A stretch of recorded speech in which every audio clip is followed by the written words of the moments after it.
Bismillahirrahmanirrahim. Assalamualaikum warahmatullahi wabarakatuh. Halo Bapak Ibu Guru, peserta pendidikan profesi guru atau PPG tahun 2022. Hari ini kita akan mencermati bersama tentang uji komprehensif PPG tahun 2022.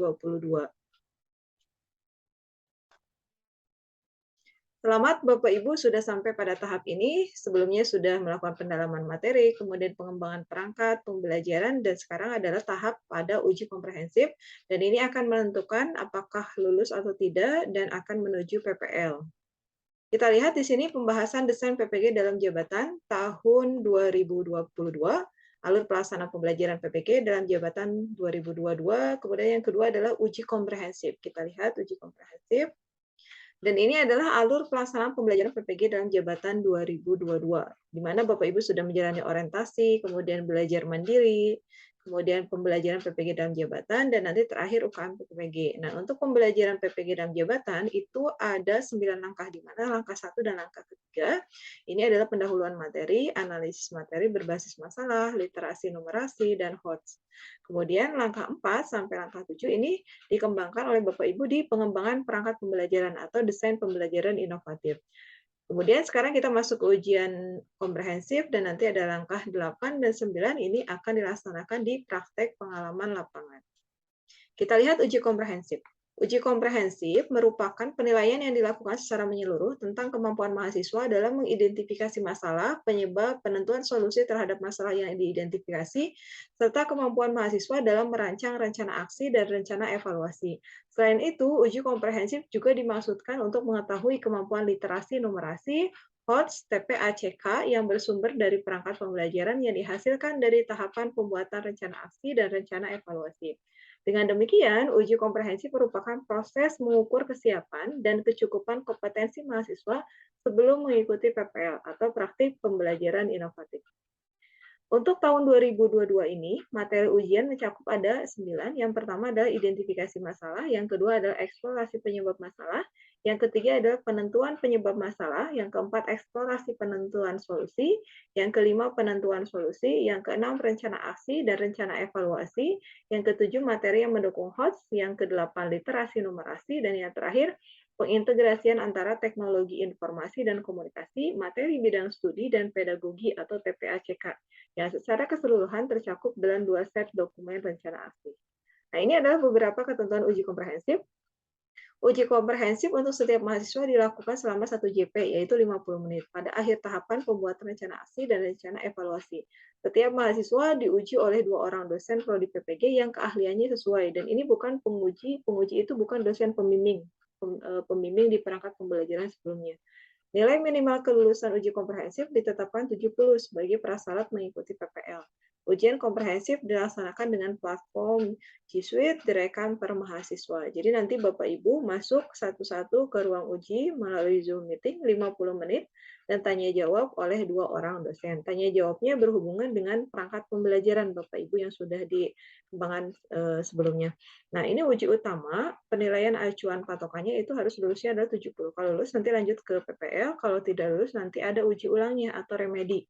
Ya, nanti kalau tidak lulus berarti tidak lanjut PPG-nya, kalau lulus berarti nanti masuk ke PPL. Nah, ini adalah bobot penilaian uji komprehensif. Yang pertama adalah kemampuan mengidentifikasi masalah.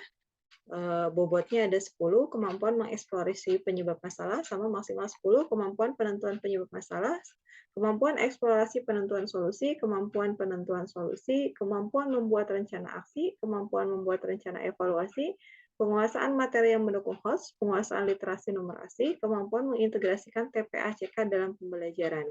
Nah, ini nanti adalah yang ada di LMS dari dosen penguji. Nanti kalau kita login, nanti kita tinggal memasukkan kemampuan mengidentifikasi masalah, tinggal klik misalkan di poin-poin ini, nanti akan terkonversi menjadi 0 sampai 100.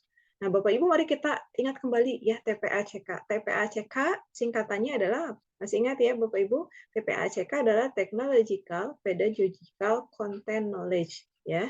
Jadi harus ingat, itu adalah pengintegrasian antara teknologi, pedagogi, dan konten atau bahan materi. Nah, ini pengintegrasiannya. Kemudian selanjutnya kita ingat kembali tentang HOTS. Nah, ini istilah HOTS, Higher Order Thinking Skill, atau ke dalam bahasa Indonesia keterampilan berpikir tingkat tinggi. Nah, ini mengacu pada level kognitif Bloom. Bloom itu adalah nama expert, nama orang. Nah, ini kalau proses kognitif ini ada dua, ada LOTS, ada HOTS. Ada LOTS itu lower, berarti keterampilan berpikir tingkat rendah, itu C1 sampai C3. Ya, ini perlu diingat kembali ya Bapak Ibu ya, C1 mengingat, C2 memahami, C3 menerapkan atau mengaplikasikan, C4 itu menganalisis, C5 menilai atau mengevaluasi, C6 mengkreasi atau menciptakan. Jadi tadi ya ada salah satu indikator tentang HOTS. Artinya berarti perangkat pembelajaran Bapak Ibu yang kembangkan itu harus memenuhi HOTS itu, yaitu siswa itu dapat menganalisis, menilai atau mengevaluasi, mengkreasi atau mencipta. Nah, ini kita lihat. Nah, ini kita mungkin ada beberapa aspek yang mungkin harus dipersiapkan lebih matang ya oleh Bapak Ibu. Jadi di sini Bapak Ibu kita dosen penguji itu berangkat dari perangkat pembelajaran yang diupload oleh Bapak Ibu ya ke dalam LMS, dan nanti pertanyaannya itu mengacu kepada 10 tadi, 10 yang bobot ini, yang 10 tadi yang penilaian. Nah, yang ini ya, yang 10 ini. Nah, nanti kemudian kita akan mengeksplorasi. Jadi Bapak Ibu mohon dipersiapkan lebih lanjut, misalkan apa masalah yang muncul dalam pembelajaran yang berkaitan dengan materi topik X yang dikembangkan di perangkat pembelajaran. Kemudian bagaimana menemukan masalah tersebut? Sebaiknya Bapak Ibu itu ada alat ukur atau instrumen. Jadi bukan menurut perasaan Bapak Ibu ya gitu. Kemudian dipastikan masalah tersebut itu betul datang dari siswa atau dari guru. Kemudian temukan alasan logis mengapa memilih metode, model, pendekatan dengan karakteristik materi X masalah atau masalah yang ditemukan dari proses identifikasi yang pertama ya. Kemudian Bapak Ibu ini diingat kembali apa yang dimaksud dengan metode, model, pendekatan. Kemudian apa contoh dari metode, model, pendekatan. Kemudian apa saja yang dikembangkan dalam perangkat pembelajaran. Nah, ini harus sudah refleksi Bapak Ibu ketika ditanya apa perangkat pembelajaran, berarti 5 aspek ini ya.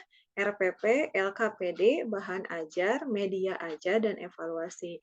Kemudian nanti apakah perangkat pembelajaran sudah mendukung HOTS? Berikan Bapak Ibu jawaban kegiatan mana yang siswa melakukan C4 atau menganalisis, C5 atau mengevaluasi, dan C5 mencipta. Jadi dari perangkat pembelajaran yang sudah Bapak Ibu kembangkan, tunjukkan kepada penguji kegiatan mana yang memang membelajarkan siswa untuk menganalisis, mengevaluasi, dan mencipta. Artinya, Bapak Ibu bisa mengklaim bahwa perangkat pembelajaran sudah HOTS.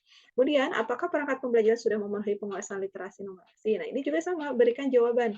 Ya, kegiatan mana yang dilakukan oleh siswa yang memang itu adalah untuk melakukan literasi numerasi. Ya, artinya berarti kita atau guru membelajarkan siswa untuk menaikkan pemahaman atau keterampilan literasi numerasi.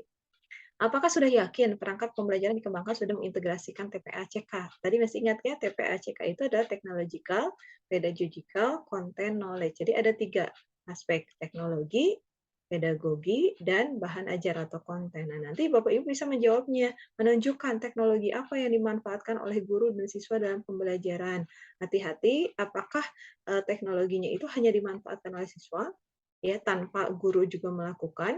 Nah, itu sebaiknya memang guru itu lebih terampil ya dari muridnya untuk menggunakan teknologi. Kemudian aspek pedagogi, alasan pemilihan model, metode, dan pendekatan. Dan konten itu cakupan materi apa saja yang dibelajarkan. Jadi itu.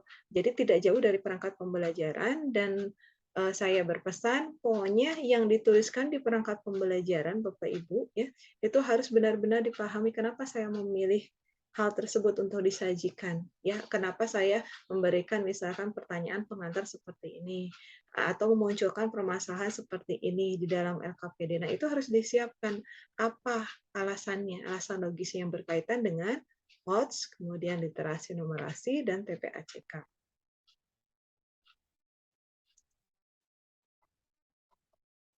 Nah, semoga Bapak Ibu tetap sehat, keluarga juga sehat, lancar dan sukses uji komprehensif, lulus PPG 2022. Amin. Selamat berjuang, tetap semangat. Assalamualaikum warahmatullahi wabarakatuh.